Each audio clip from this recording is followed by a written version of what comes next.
पुलकेशिन द्वितीय, जिसे इमादी पुलकेशी के नाम से जाना जाता है, वह सबसे महान चालुक्य सम्राट था जिसने वातापी से शासन किया था। उसके शासनकाल के दौरान चालुक्य समाज का विस्तार प्रायद्वीपीय भारत के अधिकांश दक्कन क्षेत्र का तक हो गया। चालुक्य सम्राट कीर्तिवर्मन प्रथम के पुत्र पुलकेशिन ने सिंहासन पर नियंत्रण पाने के लिए अपने चाचा मंगलेश को उखाड़ फेंका। उन्होंने अप्पिका और गोविंदा के विद्रोह के दबा दिया और दक्षिण में बनारसी के कदमा को निर्णायक रूप से हराया। आलूपास और तालाकंदू के गंगा ने उसकी आधिपत्य को मान्यता दी। उसके कोंकण के मौर्यों को अपने अधीन करके पश्चिमी तट पर चालुक्य नियंत्रण को मजबूत किया। उनके ऐहोल शिलालेख में उन्हें उत्तर में लता मालवा और गुर्जरों को अपने अधीन करने का श्रेय भी दिया गया है। पुलकेशिन की सबसे उल्लेखनीय सैन्य उपलब्धि शक्तिशाली उत्तरी सम्राट हर्षवर्धन पर उनकी जीत थी, जिनकी दक्षिण में चालुक्य क्षेत्रों को जीतने में विफलता चीनी तीर्थयात्री जुआनगैंग द्वारा प्रमाणित है। पूर्व में पुलकेशिन ने दक्षिण कौशल और कालिक के शासकों को अपने अधीन कर लिया। विष्णुकुंडिन सम्राट को हराने के बाद उन्होंने अपने भाई विष्णुवर्धन को पूर्वी दक्कन का राज्यपाल नियुक्त किया। इस भाई ने बाद में वेंगी के स्वतंत्र पूर्वी चालुक्य राजवंश की स्थापना की। पुलकेशिन ने भी दक्षिण में पल्लवों के खिलाफ कुछ सफलता हासिल की, लेकिन अंततः पल्लव सम्राट नरसिम्हा प्रथम के आक्रमण के दौरान हार गया। पुलकेशिन का एक वैष्णव हिंदू थे, लेकिन शैव हिंदू धर्म, बौद्ध धर्म और जैन धर्म सहित अन्य धर्मों के प्रति सहिष्णु थे। उन्होंने अविकीर्ति सहित कई विद्वानों का संरक्षण दिया जिन्होंने उनके ऐहोल शिलालेख की रचना की थी। नाम और उपाधियाँ। चालुक्य अभिलेखों में पुलकेशी के नाम के दो प्रकार दिखाई देते हैं, पुलकेशिन और पोलकेशिन। ऐसा प्रतीत होता है कि एरिया उनके अन्य नामों में से एक है। पेदावाड़ा गुरु शिलालेख में उन्हें अरेतिरिकाला कहा गया है और बीजापुर मुंबई शिलालेख में एरजा संरक्षण का उल्लेख है। इतिहासकार केवी रमेश का मानना है कि एरिया पुलकेशिन का राज्याभिषेक पूर्व नाम था। सत्यश्राव पुलकेशिन का वैष्णव बिरुदा आमतौर पर राजवंश के रिकॉर्ड में उनके नाम के विकल्प के रूप में इस्तेमाल किया जाता था। वह राजवंश का सबसे प्रसिद्ध शासक था, जिसके कारण बाद के अपने राजवंश के सत्य से खुला था। पुलकेशिन की सही उपाधियों को भट्टारुक और महाराधी शामिल है। इसके अलावा उन्हें पारिवारिक विशेषण श्री पृथ्वी वल्लभ वल्लभ और श्री वल्लभ का भी उपयोग किया है। हर्ष को हराने के बाद पुलकेशिन ने परमेश्वर की उपाधि भी धारण की, जैसा कि उनके बीजापुर मुंबई शिलालेख से प्रमाणित है। चीनी यात्री हेना सांगा उसे पुलोसिकी कहता है। फारसी इतिहासकार अल तबाई उन्हें परमेश्वर या फर्मसी कहते हैं, जो संभवतः उनकी उपाधि परमेश्वर का फारसी प्रतिलेखन है। पारंपरिक वर्षों। पुलकेशिन चालुक्य सम्राट कीर्तिवर्मन प्रथम का पुत्र था। जब कीर्तिवर्मन की मृत्यु हुई तो ऐसा प्रतीत होता है कि पुलकेशिन नाबालिग था, क्योंकि कीर्तिवर्मन का छोटा भाई मंगलेश उसका उत्तराधिकारी बना।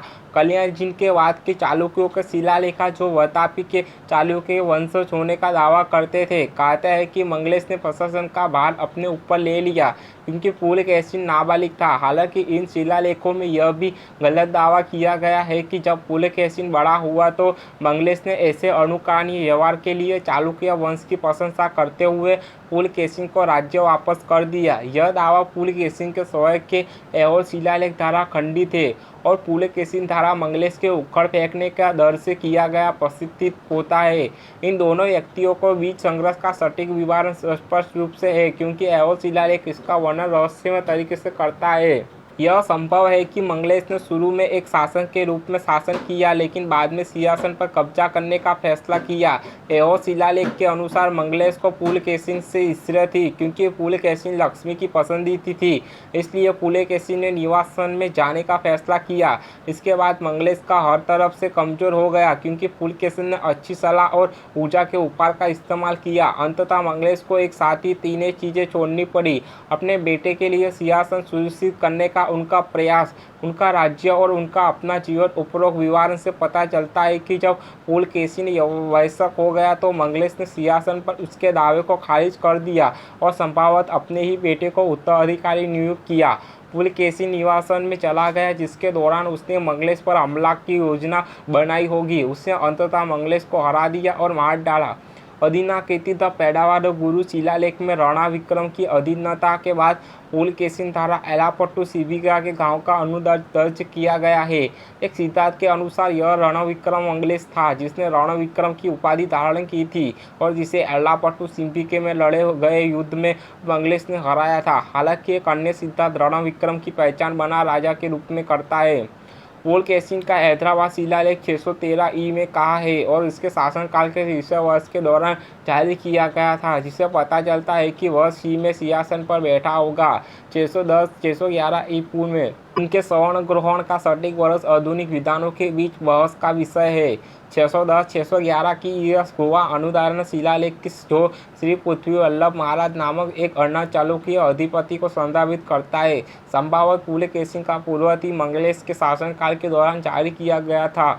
यह शंख वर्ष 532 का है। यह मानता हुआ कि इसे शंख युग में 532 वर्ष समाप्त होने के बाद जारी किया गया था।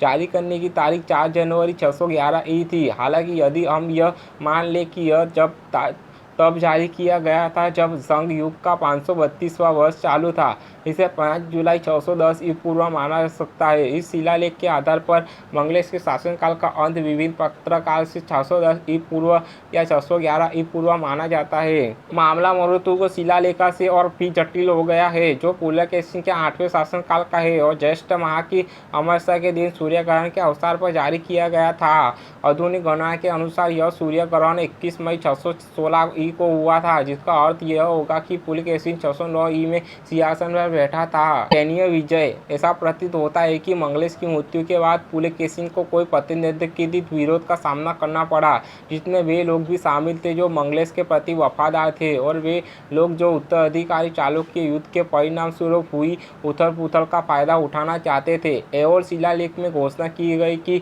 पूरी दुनिया दुश्मनों के अंधकार में डूबी हुई थी। पुलकेशिन ने इन शत्रुओं को अपने अधीन कर लिया और चालुक्यों को भारतीय महाद्वीप प्रमुख शक्ति के रूप में स्थापित किया। अप्पिका और गोविंदा। ऐहोल शिलालेख से पता चलता है कि अप्पिका और गोविंदा नाम के 2 शासकों ने पुलकेशिन के खिलाफ विद्रोह किया था। इन शासकों की पहचान अनिश्चित है, लेकिन कहा जाता है कि वर्तमान महाराष्ट्र में भीमाराती नदी के उत्तर में मुख्य चालुक्य क्षेत्र की ओर आए थे। इतिहासकार कहे नीलकंठ शास्त्री के अनुसार जिस तरह से शिलालेख में उनका उल्लेख न किया गया है, उससे पता चलता है कि वे सैन्य साहसी थे और शाही पृष्ठभूमि से नहीं थे।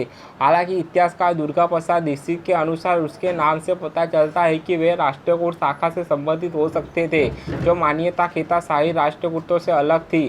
कोकणा के नल और मोया के आक्रमण का सामना करने के बाद यह शाखा चालुक्यों के अधीन हो गई होगी और बाद में पुलकेशिन और मंगलेश के बीच संघर्ष का लाभ उठाकर विद्रोह कर दिया। ऐहोल शिलालेख के अनुसार पुलकेशिन ने भेद की नीति अपनाई और अप्पिका को अलग करते हुए गोविंद पर कृपा की। गोविंद उनके सहयोगी बन गए और अप्पिका हार गई। बनवासी पर पूर्ण कब्जा। पुलकेशिन के पूर्ववर्तियों ने बनवासी पर कदंबों को अपने अधीन कर लिया था, लेकिन कदंबों ने अब उनके शासनकाल के दौरान चालुक्य अधिपत्य को मान्यता नहीं दी। पुलकेशिन ने उनके विरुद्ध चढ़ाई की और उनकी राजधानी बनारसी को घेर लिया।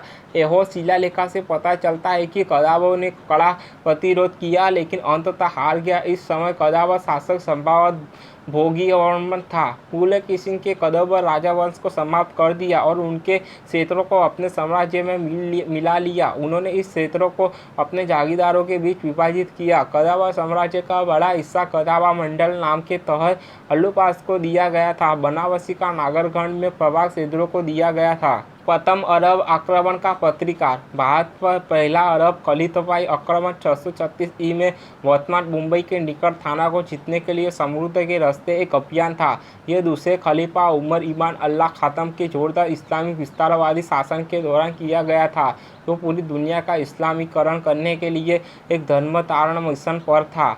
उसने बहरीन और ओमान पर कब्जा करने के लिए सफीक जनजाति के उस्मान को नियुक्त किया। उस्मान ने अपने भाई हकम को बहरीन भेजा और खुद ओमान चला गया। ओमान पहुंचने पर उस्मान ने भारत के पश्चिमी तट पर थाना पर कब्जा करने के लिए एक नौसैनिक अभियान भेजा। अरब इस्लामिक नौसैनिक अभियान को पुलकेशिन द्वितीय के तहत सही चालुक्य नौसेना द्वारा सफलतापूर्वक खदेड़ दिया गया और वे ओमान लौट आया। भारत पर पहला अरब इस्लामिक आक्रमण पराजित हुआ। एओ शिलालेख के अनुसार पुलकेशिन ने अल्लूपास को अपने अधीन कर लिया, जो पहले कदम जागीरदार के रूप में काम करते थे। हालांकि चालुक्य शिलालेखों के अनुसार अल्लूपा पहले ही पुलकेशिन के पूर्ववर्तियों के अधीन हो चुके थे, इसलिए ऐसा प्रतीत होता है कि एओ शिलालेख के केवल पुलकेशिन के अपुष्प पर चालुक्य आधिपत्य की पुष्टि करने के लिए संदर्भित करता है। एक और संभावना यह है कि पुलकेशिन के पूर्ववर्तियों द्वारा अल्लूपास को पूरी तरह से वंश में नहीं किया गया था। पुलकेशिन के काल के दौरान मुख्य अल्लूपा क्षेत्र का स्थान निश्चित नहीं है। माना जाता है कि अल्लूपा कई शताब्दियों तक कर्नाटक के दक्षिण कन्नड़ क्षेत्र में शासन कर रहे थे, लेकिन कुछ विद्रोह का मानना है कि उनकी राजधानी शिमोगा जिले के होमाचू में स्थित थी। कदावर को अपने अधीन करने के बाद पुलकेशिन ने पूर्व कदावर क्षेत्र का एक बड़ा हिस्सा अपने अल्लूप जागीरदार को सौंप दिया, जो इतिहासकार मोरेस के अनुसार गोडावा मरस का रहा होगा। यदि अल्लूका को अल्लूपा का एक प्रकार माना जाता है तो मरुतुरा शिलालेख से पता चलता है कि पुलकेशिन के अल्लूपा जागीरदारों ने वर्तमान आंध्र प्रदेश में गुंटूरू जिले पर भी शासन किया था। इस शिलालेख के अनुसार अनुष्का शासक गुणासागर को चालुक्य जागीरदार था को इस क्षेत्र पर शासन करने के लिए नियुक्त किया गया था। 692 ई के सौरभ शिलालेख के गुणासागर के पुत्र चित्रवहन को अल्लूप के रूप में वर्णित किया गया है, जो बताता है कि अल्लूका अल्लूपा का एक प्रकार है। तालाकाड़ की गंगा। एओर शिलालेख में तालाकाड़ के गंगा को अपने अधीन करने के श्रेय पुलकेशिन को दिया गया है, जिनके कदमों के साथ वैवाहिक संबंध थे। उनके पूर्ववर्ती मंगलेश के महाकुंड स्तंभ शिलालेख में कहा गया है कि उनके पिता कीर्तिवर्मन ने भी गंगा ने अपने अधीन कर लिया था। यह संभव है कि गंगा ने कीर्तिवर्मन के शासनकाल के दौरान चालुक्य आधिपत्य को स्वीकार कर लिया, लेकिन बाद में मंगलेश और पुलकेशिन के बीच उत्तराधिकारी के युद्ध लाभ उठाते हुए निष्ठा को छोड़ दिया। कदमों पर पुलकेशिन की जीत के बाद गंगा ने फिर से चालुक्य आधिपत्य स्वीकार कर लिया, संभवतः बिना किसी सौंदर्य संघर्ष। गंगा शासक दुर्निवार्गित्री ने अपनी बेटी का विवाह पुलकेशिन से किया। वह पुलकेशिन के पुत्र विक्रमादित्य प्रथम की मां थी। गंगा को शायद पल्लवों के खिलाफ चालुक्यों का समर्थन हासिल करने की उम्मीद थी, जिन्होंने उसने कोगुनाडु क्षेत्र पर कब्जा कर लिया था। बाद में गंगा ने कांची में पल्लव शासक कड़ुवेट्टी को हराया। बदले में पुलकेशिन द्वितीय की बेटी शिला भट्टारिका का विवाह मुरक्का के बेटे को दुर्विनीता के पोते दादी के से हुआ था, जिसे कि जनवरी-फरवरी 1787 चालुक्य विजय के समर्थन चट्टर द्वारा प्रमाणित है। भंडारकारा ओरिजिनल रिसर्च इंस्टीट्यूट के श्रीनाथ एल बाबा, जिन्होंने इस शिलालेख को पढ़ा और उनकी पहचान प्रसिद्ध संस्कृत काव्ययत्री शिला भट्टारिका से करते हैं। कोंकण के मौर्य। पुलकेशिन के पिता कीर्तिवर्मन कोंकण के मौर्य को हराया था, जो वर्तमान गोवा और महाराष्ट्र के तटीय क्षेत्र में शासन करते थे। मंगलेश के शासनकाल के दौरान मौर्य ने चालुक्य आधिपत्य को स्वीकार किया, लेकिन ऐसा लगता है कि उत्तराधिकारियों चालुक्य युद्ध के दौरान उन्होंने स्वतंत्रता की घोषणा की थी। दक्षिणी दक्कन में अपनी शक्ति को मजबूत करने के बाद पुलकेशिन ने सफलतापूर्वक मौर्य राजधानी पुरी को घेर लिया, जिसे विभिन्न रूपों से धारापुरी या राजापुरी के रूप में पहचाना जाता है। लता मालवा और गुजरा। एओर शिलालेख में कहा गया है कि पुलकेशिन ने लता मालवा और गुजरा का अपने अधीन कर लिया, जो चालुक्यों के उत्तरी पड़ोसी थे। इतिहासकार दुर्गा प्रसाद दीक्षित का मानना है कि उत्तरी राजा हर्षवर्धन के आक्रमण का सामना करने पर इन राज्यों ने बिना किसी सैन्य संघर्ष से पुलकेशिन की अधीनता को स्वीकार कर ली होगी। वैकल्पिक रूप से यह संभव है कि तीन शासकों ने कलाचुरियों पर अपनी जीत के बाद मंगलेश की आधिपत्य को स्वीकार कर लिया और एओर शिलालेख के केवल पुलकेशिन द्वारा उन पर चालुक्य आधिपत्य की पुष्टि करने का उल्लेख है। लता क्षेत्र पहले कलाचुरियों के नियंत्रण में था, जिनमें मंगलेश ने हराया था। ऐसा प्रतीत होता है कि पुलकेशिन ने लता को चालुक्य समाज में मिला लिया था और इसे चालुक्य परिवार के एक सदस्य के शासन के अधीन कर दिया था। लता पर चालुक्य गवर्नर विजयवर्मा राजा का शासन उनके 643 ई पूर्व खेड़ा तमा प्लेट शिलालेखा द्वारा प्रमाणित है। मालवों में मध्य भारत में वर्तमान मालवा क्षेत्र और उसके आसपास शासन किया चीनी जाति जुआन घेंग के अनुसार मालवा एक स्वतंत्र राज्य था, लेकिन मैत्रक राजवंश में रिकॉर्ड से पता चलता है कि मैत्रक ने मालवा क्षेत्र के कम से कम एक हिस्से को नियंत्रित किया था। इस प्रकार पुलकेशिन की अधीनता स्वीकार करने से पहले मालवा मैत्रक जागीरदार का यह स्वतंत्र शासक रहे होंगे। गुजर संभावत लता। गुर्जर थे और पुलकेशिन अधीनता स्वीकार करने वाले गुर्जर शासक संभवतः दत्ता द्वितीय थे। हर्ष पर विजय। पुलकेशिन की सबसे उल्लेखनीय सैन्य उपलब्धि शक्तिशाली सम्राट हर्षवर्धन पर उनकी जीत थी, जिन्होंने उत्तरी भारत के अधिकांश हिस्से पर शासन किया था। पुलकेशिन के उत्तराधिकारी के शिलालेखों में इस विजय का प्रमुखता से उल्लेख न है, भले ही वे उसकी अन्य सैनिक उपलब्धियों की उपेक्षा करते हो। तारीख। हर्ष और पुलकेशिन के बीच युद्ध की तारीख पर आधुनिक विद्वानों द्वारा बहस की गई है। कंडला गांव और तमाम शिलालेख जो पुलकेशिन का 5वें शासनकाल का है। संघर्ष में उल्लेखनीय है कि लेखी इस शिलालेख को आधुनिक विद्वानों द्वारा नकली माना जाता है। के.वी. रमेश और के.एन. नीलकंठ शास्त्री जैसे कुछ विद्वान इस युद्ध का समय ईसा पूर्व बताते हैं 612 ई या उससे पहले। पुलकेशिन के 612-13 ई के हैदराबाद शिलालेख पर आधारित इस शिलालेख में दावा किया गया है कि पुलकेशिन ने एक ऐसा राजा को हराया था जिसने 100 लड़ाइयाँ लड़ी थी। विक्रमादित्य प्रथम के शासनकाल के बाद चालुक्य शिलालेख में इसी तरह के भावों का उपयोग करते हुए हर्ष पर पुलकेशिन की जीत का उल्लेख किया गया है। युद्ध की इस पारंपरिक तिथि का समर्थन जुआन जैंग के लेखन से भी होता है, जिसमें कहा गया है कि हर्ष ने 6 वर्षों तक युद्ध लड़े और फिर 30 वर्षों तक शांति से शासन किया। विद्वान श्री नंद एल बापट और प्रदीप एस सोहानी ने युद्ध का समय 618-619 ई की शत्रुता बताया है। इन विद्वानों का कहना है कि 4 अप्रैल 619 ई के बीजापुर मुंबई अनुदान शिलालेख में हर्ष पर पुलकेशिन की जीत का उल्लेख है, जो साबित करता है कि संघर्ष निश्चित रूप से इस तिथि से कुछ समय पहले हुआ था। पुलकेशिन के भाई विष्णुवर्धन के पहले 17 शिलालेख के जो उनके 8वें शासनकाल के दौरान जारी किया गया था, संघर्ष का उल्लेख नहीं है। इसके आधार पर बापट और सोहानी ने सिद्धांत दिया कि संघर्ष नवंबर 618 ईस्वी और फरवरी 619 ईस्वी के बीच हुआ था। देवहूति जैसे कुछ पहले विद्वानों ने संघर्ष का समय 630 ईस्वी पूर्व बताया था, लेकिन 2017 में बीजापुर मुंबई शिलालेख के प्रकाशन के बाद इसे अब सही नहीं माना जाता है। युद्ध का कारण।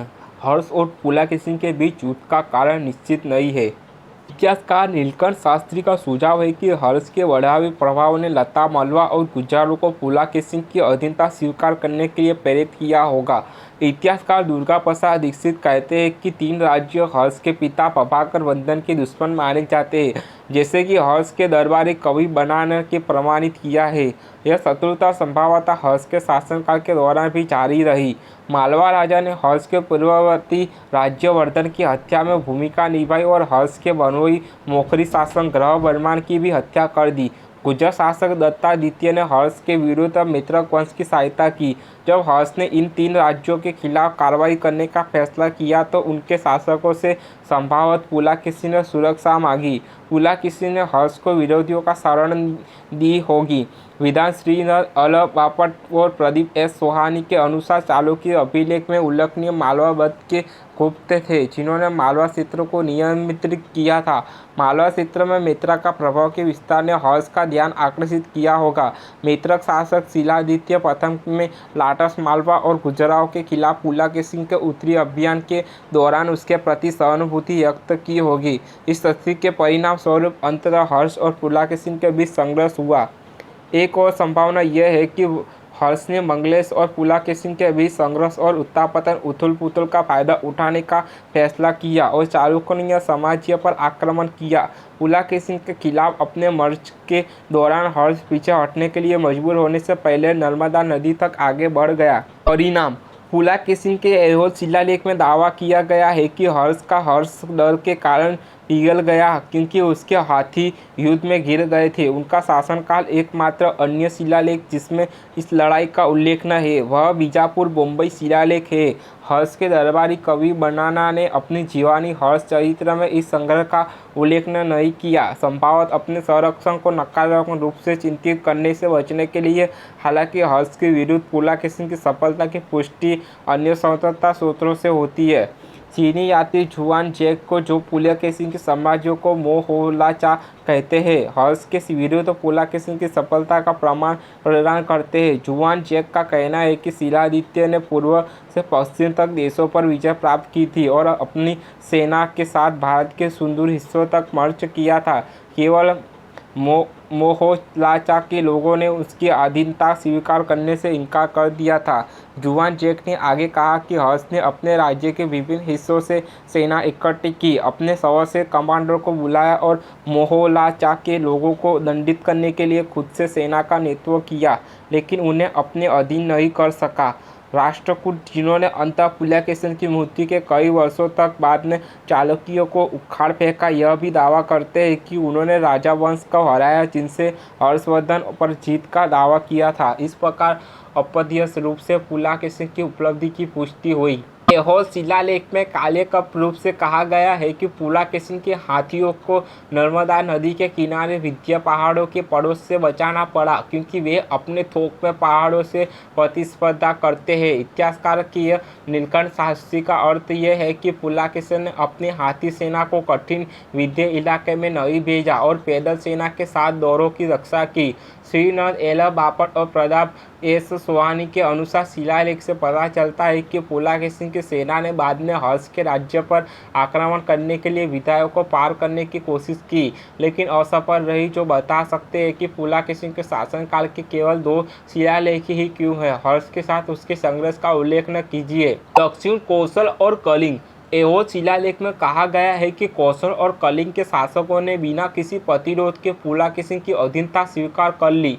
यहाँ के कौशल के दक्षिण कौशल के रूप में पहचाना जा सकता है, जो संभवतः पांडुवंशी शासन के अधीन था। ऐहोल शिलालेख में अधीन शासक के नाम का उल्लेख नहीं है, लेकिन इतिहासकार डीसी सरकार का मानना है कि यह पांडुवंशी राजा महर्षि गुप्ता बालार्जुन रहे होंगे। कलिंग के शासन का नाम, जिसमें वर्तमान ओडिशा और उत्तरी आंध्र प्रदेश के कुछ हिस्से शामिल है। निश्चित यह है कि इतिहासकार दुर्गा प्रसाद दीक्षित का सुझाव है कि वह संभवतः पूर्वी गंगा राजवंश का सदस्य था। इतिहासकार के नीलकंठ शास्त्री का सुझाव है कि वह विष्णुकुंडी संभवतः रहे होंगे। विष्णुकुंडिना राजवंश। ऐहोल शिलालेख और मरुतारु शिलालेख के अनुसार पुलकेशिन ने पिस्तापुरु पर आक्रमण किया होगा और कब्जा कर लिया। मतारू शिलालेख से पता चलता है कि यह घटना 617-618 ईस्वी के आसपास या उससे पहले हुई थी। ऐहोल शिलालेख में कहा गया है कि बाद में कुणाल झील के पास एक भयंकर युद्ध लड़ा गया, जिसका पानी युद्ध में मरे गए लोगों के खून से लाल हो गया था। इन शिलालेखों में इन संघर्षों में पुलकेशिन के प्रतिद्वंदी के नाम ही है, लेकिन आधुनिक विद्वान उसकी पहचान विष्णुकुंडिना राजवंश के राजा के रूप में करते हैं, जिसने आंध्र प्रदेश में शासन किया था। पुलकेशिन ने संभवतः कलिंग में अपने पूर्वी अभियान के दौरान कुष्ठकुंडिना जागीरदारों को अपने अधीन कर लिया, जिसके कारण उन्हें विष्णुकुंडिना राजवंश के साथ संघर्ष करना पड़ा होगा। पुलकेशिन ने निचली गोदावरी कृष्णा घाटी में स्थित विष्णुकुंडिन साम्राज्य पर विजय प्राप्त की और अपने छोटे भाई कुब्जा विष्णुवर्धन को नए जीते गए क्षेत्र का राज्यपाल नियुक्त किया। इस क्षेत्र में चालू या विजय की पुष्टि विष्णुवर्धन के 631 ईको गुप्तनाथ राम प्लेट शिलालेख से होती है, जो वर्तमान आंध्र प्रदेश के कर्म राष्ट्र क्षेत्र में भूमि अनुदान को दर्जा करता है। पुलकेशिन द्वारा पराजित विष्णुकुंडिना शासक संभवतः इंद्रवर्मा था। ऐसा प्रतीत होता है कि उसने अंततः पुलकेशिन की अधीनता स्वीकार कर ली थी और उसे चालुक्य जागीरदार के रूप में शासन करने की अनुमति दे दी गई थी। पुलकेशिन ने नए जीते गए कुछ प्रदेशों को अपने समेतों को सौंप दिया। उदाहरण के लिए मातारू शिलालेखा में कहा गया है कि अलुका शासक का गुरुनासागर एक चालुक्य जागीरदार कई कठिनाइयों से गुजरने के बाद मंगलापुर जिले में आधुनिक मंगलागिरी के साथ पहनाया गया से कल्लूरा आया था। जुआन जैंग की यात्रा। चीनी तीर्थयात्री जुआन जैंग ने 641-642 ई में पुलकेशिन साम्राज्य का दौर किया था।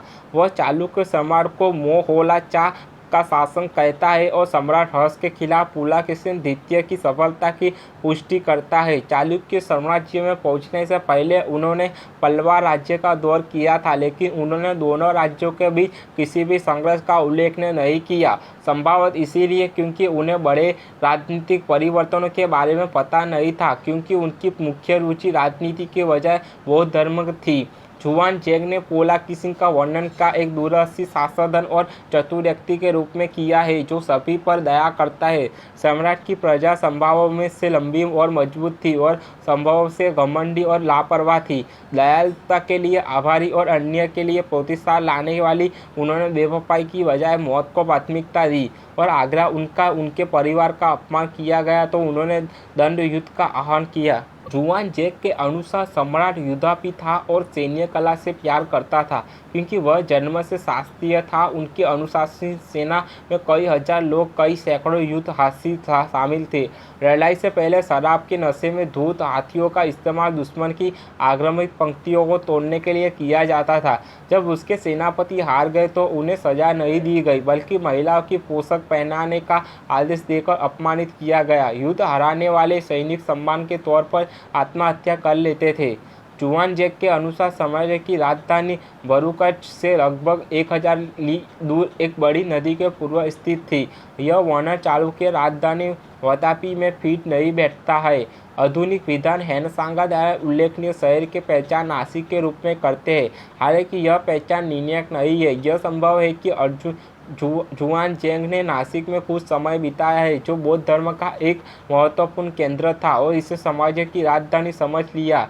जुआन जैक ने उल्लेख किया है कि राजधानी शहर में और उसके आसपास 5 स्तूप थे, जो स्तूप पहले के मौर्य सम्राट अशोक द्वारा बनाए गए थे और कई 100 फीट ऊंचे थे। साम्राज्य में 100 से अधिक मठों में लगभग 5000 बौद्ध भिक्षु रहते थे। विशेष रूप से जुआन जैक ने आधुनिक विद्वानों द्वारा अजाता गुफाओं के साथ पहचाने गए एक बड़े मठ का वर्णन किया है। जुआन जैक कहते हैं कि सम्राट के पास विधामियों के मंदिर भी थे, जो अपने शरीर का धूल लगाते थे। पल्लवों से युद्ध और पराजय। पल्लव चालुक्यों के दक्षिणी पड़ोसी थे। उस समय विष्णुकुंडिन उनके सहयोगी थे और पुलकेशिन द्वारा विष्णुकुंडिन की अधीनता से उसे पल्लव सम्राट के साथ संघर्ष में ला दिया। चालुक्य और पल्लवों ने बिना किसी निर्णायक परिणाम के कई लड़ाइयाँ लड़ी। और शिलालेख में कहा गया है कि पल्लव शासक ने पुलकेशिन के उदय का विरोध किया, जिसमें दुश्मन के वैभव को उसकी सेना की धूल से असफल कर दिया और दुश्मन को पल्लव राजधानी कांचीपुरम की दीवारों को पीछे शरण लेने के लिए मजबूर कर दिया। पल्लव के कासाकुंडी शिलालेख में कहा गया है कि पल्लव सम्राट महेंद्रवर्मन प्रथम ने पल्लवनाडुरा में एक ज्ञात दुश्मनों को हराया था। ऐसा प्रतीत होता है कि यह दोनों विवरण एक ही युद्ध का उल्लेख न करते हैं, जो अनिर्णित रहा हो गए। पल्लव सेना को संभवतः कांचीपुरम के पीछे हटने के लिए मजबूर किया गया था, लेकिन चालुक्य सेना को इतना नुकसान पहुंचा गया कि पुलकेशिन को वातापी में पीछे हटने के लिए मजबूर होना पड़ा। अदीना कितिना पेदावडु गुरु शिलालेख में पुलकेशिन द्वारा रण विक्रम की अधीनता के बाद बाणा राजा विषय में एलापट्टू शिविंगा गांव का अनुदान दर्ज किया गया है। यह मानता हुआ कि रण विक्रम एक ब्राह्मण राजा था। ऐसा प्रतीत होता है कि पुलकेशिन ने बाणों को हराया था। एक वैकल्पिक सिद्धांत रणविक्रम को मंगलेश के रूप में पहचानता है। ऊपर पारंपरिक जीवन अनुभाग देखें। ऐसा प्रतीत होता है कि प्राण पुलकेशिन के अधीन होने से पहले पल्लव शामिल थे। जैसा कि शिलालेख के उत्तराधिकार के नाम से पता चलता है कि मल्ला पल्लवाचारी पुलकेशिन द्वारा एक पल्लव समेत को अधीन करने से पहले पल्लवों के साथ उसका संघर्ष फिर से शुरू हो गया होगा। और शिलालेख से पता चलता है कि पुलकेशिन ने पल्लव के खिलाफ अपने संघर्ष में चोल और चेर पांड्या राजाओं को अपने सहयोगी रूप में जीता था। उन्होंने कांचीपुरम की ओर मार्च किया, लेकिन पल्लव शिलालेखों से पता चलता है कि कांचीपुरम के पास परियाला, सुरामारा और मणिमंगला में लड़ाई गई लड़ाइयों में उन्हें हार का सामना करना पड़ा। नरसिंहवर्मन प्रथम के शासनकाल के दौरान पल्लवों ने अंततः चालुक्य राजधानी वातापी को घेर लिया। पुलकेशिन शायद तब मर गया था जब जनरल सिरोटोतर परनज्योति के नेतृत्व ने पल्लवाना सेना से वातापी पर कब्जा कर लिया था। 642-643 वातापी पर पल्लवों पर कब्जा बदामी की मल्लिका जुनादेव मंदिर पर पाए गए एक शिलालेख से प्रमाणित होता है। नरसिंहवर्मन प्रथम के 13वें शासनकाल का है। उत्तराधिकारी 641 ई तक पुलकेशिन के जीवन काल के दौरान उनके भाई विष्णुवर्धन के चालुक्य समाज के पूर्वी हिस्से में एक स्वतंत्र राज्य स्थापित किया गया था, जिसके परिणाम स्वरूप वेंगी के चालुक्य राज्यवंश की स्थापना हुई। एक सिद्धांत के अनुसार यह व्यवस्था पुलकेशिन की सहमति से हुई होगी, जो नहीं चाहता था कि उसका भाई मंगलेश की तरह उत्तराधिकारी का युद्ध छेड़े। पुलकेशिन के कई पुत्र थे और इसके बाद उत्तराधिकारी कम उपलब्ध ऐतिहासिक स्रोतों में स्पष्ट नहीं है। आदित्य वर्मा की पुष्टि उनके कुरनूल शिलालेख से होती है, जो उन्हें एक शक्तिशाली शासक देते रूप में वर्णित करता है और उन्हें शाही उपाधियों देता है। इतिहासकार टीवी महालिंगम का मानना है कि आदित्य वर्मा विक्रमादित्य प्रथम का पूर्व नाम था। हालांकि इतिहासकार डीपी दीक्षित इस पहचान पर विवाद करते हैं और मानते हैं कि आदित्य वर्मा ना पुलकेशिन के उत्तराधिकारी बने और बदले में उनके पुत्र अभिमन्यु उनके उत्तराधिकारी बने। चंद्रादित्य नेहरू और कोचारे द्वारा प्रमाणित उनकी पत्नी विजय भट्टारिका को शिलालेख के प्रदान करते हैं, जो उन्हें शाही उपाधियों प्रदान करते हैं। लेकिन उनकी पत्नी के शासनकाल के वर्षों में दिनांकित यह संभव है कि अभिनवद्वीप के बाद चंद्रादित्य ने सिंहासन संभाला और उनकी मृत्यु के बाद उनकी पत्नी ने उनके नाबालिग बेटे के लिए एक संरक्षक के रूप में काम किया। ऐसा प्रतीत होता है कि उनके भाई विक्रमादित्य प्रथम ने इस अवधि के दौरान चालुक्य सेना को सर्वोच्च कमांडर के रूप में चालुक्य शक्ति को बहाल किया था, जो इस प्रक्रिया में वास्तविक शासक बन गया। रणराधा वर्मा को उनके छोटे भाई विक्रमादित्य ने 16वें शासनकाल के हुनर शिलालेख से प्रमाणित किया गया है। शिलालेख में कहा गया है कि रणराधा वर्मा की बेटी विक्रमादित्य के अधीनस्थ श्रद्धा गंगा राजकुमार माधव की पत्नी थी। विक्रमादित्य प्रथम ने चालुक्य शक्ति को बहाल किया और पल्लवों के वातापी को पुनः प्राप्त किया। विक्रमादित्य के छोटे भाई धरत सिंह जयसिम्हा वर्मन का प्रमाण 631 अवसरी अल्लुआदान शिलालेख में मिलता है। साम्राज्य का विस्तार। चीनी तीर्थयात्री जुआन जैक प्रमाणित करते हैं कि पुलकेशिन के कई वफादार जागीरदारों के माध्यम से एक व्यापक सैन्य रूप से शक्तिशाली और आर्थिक रूप से समृद्ध साम्राज्य पर शासन किया। ऐहोल शिलालेख में कहा गया है कि पुलकेशिन का साम्राज्य 3 तरफ से महासागरों में घिरा था, जिससे पता चलता है कि उसने विंध्य के दक्षिण में भारतीय प्रायद्वीप के एक विशाल हिस्से पर शासन किया था। हालांकि इस बात का कोई सबूत नहीं है कि वह चोल केरला और सड़िया का सुदूर दक्षिण राज्यों को अपने साम्राज्य में मिलाने में सक्षम था। ऐसा प्रतीत होता है कि हर्ष पर अपनी विजय के बाद पुलकेशिन ने नर्मदा नदी के दक्षिण में पश्चिमी दक्कन में एक बड़े हिस्से पर नियंत्रण हासिल कर लिया। ऐहोल शिलालेख में कहा गया है कि उसने 3 महाराष्ट्रों पर नियंत्रण हासिल कर लिया, जिसमें 99 लाख गांव शामिल थे। इन 3 महाराष्ट्रों की पहचान निश्चित नहीं है। इतिहासकार डीसी सरकार के अनुसार वे महाराष्ट्र, कोंकण और कर्नाटक रहे होंगे। पुलकेशिन इस बड़े साम्राज्य का प्रबंधन केंद्र में नहीं कर सकता था, इसलिए उसने चालुक्य परिवार के राज्यपालों और वफादार जागीरों के माध्यम से शासन करता था, जिसमें उसके द्वारा पराजित शासक भी शामिल थे। सेद्रा का राजकुमार सेनानंदा राजा ने अपने वफादार समर्थ के रूप में कोंकण और पड़ोसी क्षेत्रों पर शासन किया। अल्लाह शक्ति के परिवार ने खानदेश और पड़ोसी क्षेत्रों पर उसके भागीदार के रूप में शासन किया, जैसा कि अभोनाक में कासर का शिलालेख में प्रमाणित होता है। विष्णु कुंडिनों को हराने के बाद पुलकेशिन ने पूर्वी दक्कन क्षेत्र के बड़े हिस्से पर नियंत्रण हासिल कर लिया, जो उत्तर में विशाखापत्तनम से लेकर दक्षिण में नेल्लोरा और गुंटूरू तक फैला हुआ था।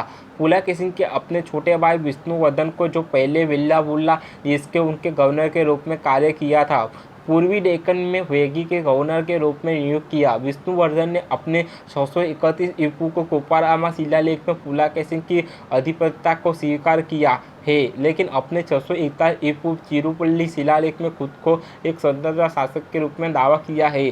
पुलकेशिन की मृत्यु के बाद चालुक्य गवर्नर विजय वर्मा, जिन्होंने लता क्षेत्र में शासन किया था, ने भी अपनी स्वतंत्रता का दावा किया। लगता है कि विजय वर्मा का 627 ईपू खेड़ा शिलालेख में चालुक्य अधिपति के संदर्भ में बिना भूमि अनुदान उल्लेखनीय है।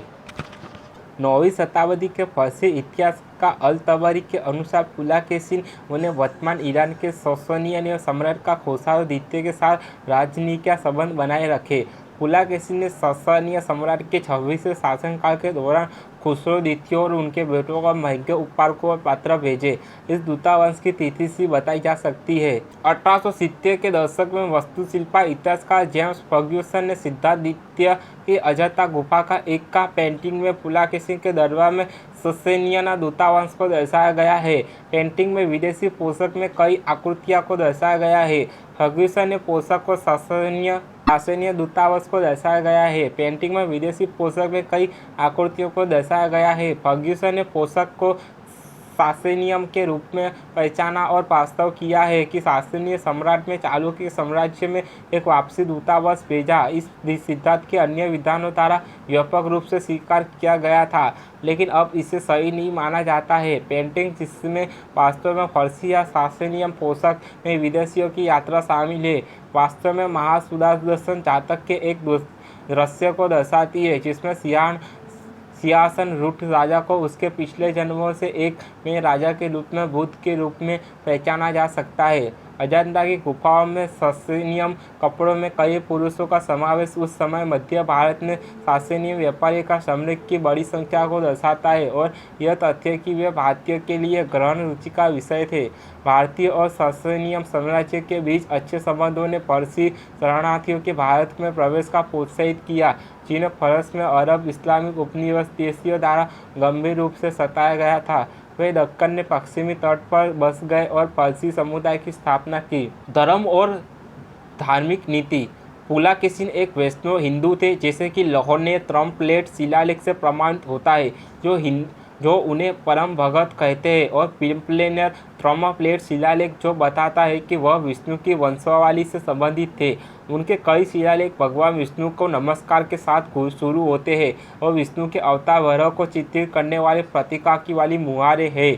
वो अन्य संप्रदाय और आस्थाओं के प्रति सहिष्णु थे और सेवा हिंदू मंदिरों का निर्माण, जिन्हें अब ऊपरी शिवालय, निचला शिवालय और मालाकेट्टी शिवालय कहा जाता है, उनके शासनकाल के दौरान शुरू हुआ। चीनी बौद्ध तीर्थयात्री जुआन जैक ने उल्लेख किया है कि उनके साम्राज्य में 100 से अधिक बौद्ध मठ थे। इन मठों में 5000 से अधिक भिक्षु, महायान और हीनयान दोनों रहते थे। ऐहोल में मेंगुती की जैन मंदिर भी उनके शासनकाल के दौरान रविकीर्ति द्वारा बनाया गया था, जिन्होंने इस मंदिर की दीवार पर उत्तराखंडीय ऐहोल शिलालेख की रचना की थी। संस्कृति गतिविधियाँ। पुलकेशिन द्वितीय के ऐहोल शिलालेख में कहा गया है कि वह बहादुर और विद्वानों को उपहार और सम्मान देने में उदार था। शिलालेख का रचयिता रविकीर्ति, जो पुलकेशिन के दरबारी कवि थे, स्वयं को महान संस्कृत कवियों भास और कालिदास के समक्ष बताते हैं। पुलकेशिन के शासनकाल के निम्नलिखित शिलालेख खोजे गए हैं। हेकरी शिलालेख, जो संभवतः पुलकेशिन के पहले शासनकाल में जारी किया गया था, में कुछ कस्बों की भूमि का रिकॉर्ड शामिल है, जिनके बारे में कहा जाता है कि वे भगवान महादेव के स्वामित्व में थे। हैदराबाद त्रमप्लेट अनुदान शिलालेख का शक वर्ष 532 का है और पुलकेशिन के तीसरे शासनकाल के दौरान जारी किया गया था। यह भाद्रपद माह की अमावस्या को सूर्य ग्रहण के दौरान जारी किया गया था, जो 23 जुलाई 613 से मेल खाती है। इसमें 1 ग्राम का अनुदान दर्ज है। मारुतुरु अनुदान शिलालेख अवलुका जागीरदार दक्ष शासक के कहने पर मारुतुरु गांव के अनुदान को दर्ज करता है और पिस्तापुर पर कब्जे को नोटिस करता है। विष्णुवर्धन के 17 अनुदान शिलालेख में उन्हें मुकुट राजकुमार के रूप में संदर्भित किया गया है। लोहेनर शिलालेख एक अनिर्दिष्ट अलेक्जेंडर युग के वर्ष 552 का है, जो संघ युग होना चाहिए। यह दामा दीक्षित नामक ब्राह्मण को गोविया गांव का अनुदान दर्ज करता है। पुलकेशिन के 21वें शासनकाल के कोप्पापुरम तम्मपत्र शिलालेख पर कर्म राष्ट्र क्षेत्र में एक ब्राह्मण को गांव का अनुदान दर्ज है। पुलकेशिन के दरबारी कवि रवि कीर्तिधारा रचित ऐहोल प्रसिद्ध शिलालेख में रवि कीर्तिधारा जिनेंद्र मंदिर के निर्माण का रिकॉर्ड है और पुलकेशिन के सैन्य उपलब्धियों को सूचीबद्ध किया गया है। पुलकेशिन के अधिनायक तुम्मयनाडु अनुदान शिलालेख उसे परमेश्वर की उपाधि प्रदान करता है। चिपालुना तम्मपत्र शिलालेख में महेश्वर नामक एक ब्राह्मण को अवैधि का विषय में अवलाता का गांव का अनुदान दर्ज है। यह पुलकेशिन के मामा और जागीरदार राजा श्री वल्लभ सेना नंद राजा को संदर्भित करता है, जो शैद्रक वंश के थे। खंडित बादामी शिलालेख वातापी के विजयी महानगर संदर्भित करता है।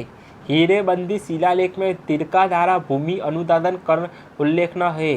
बेल्लारी जिले का एक कन्नड़ा भाषा का शिलालेख कुरुमागुडु में इस्तेमाल होने वाली भूमि की माप और सिक्के को निर्दिष्ट करता है। अधीनाकातीत पेदावाड़ा गुरु ईश्वर मंदिर के शिलालेख में रणविक्रम की अधीनता के बाद पुलकेशिन द्वारा अल्पट्टू शिविंगा गांव का अनुदान दर्ज किया गया है। परिचित शासक संभवतः वर्णा वंश का राजा था। वैकल्पिक रूप से उनकी पहचान मंगलेश से की जा सकती है, जिन्होंने रणविक्रम की उपाधि धारण की थी। बीजापुर मुंबई तटपत्र अनुदान शिलालेख में कौशिक गोत्रा के नाग महोत्सव की भूमि का अनुदान का रिकॉर्ड है। इसमें राजवंश और उसके राजाओं के पसंद शामिल है। दी गई भूमि गोदावरी नदी के पूर्व में आधुनिक ब्रह्मांड गांव और वडवाली से पहचानी के तट पर स्थित है। ब्रह्मांड वटवैया गांव में स्थित थी। तवे की प्लेट में 1990 के दशक में मुंबई के रघुवीर पाई ने बीजापुर के एक स्क्रैप विक्रेता से खरीदी की थी। शिलालेख जंग लाने के कारण अपना ही था, लेकिन भंडारकर ओरिजिनल रिसर्च इंस्टीट्यूट के श्रीनाथ एल बापट ने इसे साफ किया और 2017 में प्रकाशित किया। यह संस्कृत भाषा में लिखा गया है और दक्षिणी प्रकार के बही लिपि में अंकित है। यह पुलकेशिन के 9वें शासन वर्ष के वैशाख महीने की पूर्णिमा के दिन चंद्र ग्रहण के अवसर पर जारी किया गया था, जो 4 अप्रैल 1419 ईस्वी से मेल खाता है। निम्नलिखित शिलालेखों को पुलकेशिन के शासनकाल के लिए जिम्मेदार ठहराया जाता है, लेकिन आधुनिक विद्वानों द्वारा इन्हें नकली माना जाता है। कंडला गांव तमापत्र शिलालेख, जो पुलकेशिन के 5वें शासनकाल का है, रेवायती द्वीप पर पिरिंगिप्पा गांव के अनुदान को दर्ज करता है। इसे नकली माना जाता है क्योंकि इसकी लिपि में अनियमित अक्षर है और इसकी भाषा बहुत गलत है। इसके अतिरिक्त इसकी मुहार और उद्गार संबंधित अन्य चालुक्य शिलालेखों से भिन्न है और इसमें पुलकेशिन का दोषपूर्ण वर्णन है। लक्ष्मेश्वर शिलालेख में शंख जिनेन्द्र का क्षेत्रों का एक क्षेत्र का अनुदान दर्ज है। देर से लिखी गई स्क्रिप्ट और अनुमित डेटिंग के कारण इसे नकली माना जाता है। पिपलन तमामसा शिलालेख है, जिसे लम्बेश्वर शिलालेख के समान कारणों से नकली माना जाता है। नागेश्वर दीक्षित को पिपला नगर का अनुदान दर्ज करता है। लोकप्रिय संस्कृति में कई कन्नड़ समूहों ने अतीत के महान कन्नड़ सम्राट का जश्न मनाने के लिए कन्नड़ के बदनामी पुलकेशिन द्वितीय को प्रतिमा स्थापित करने की मांग की। उनका दावा था कि कर्नाटक सरकार उन्हें नज़रअंदाज कर रही है।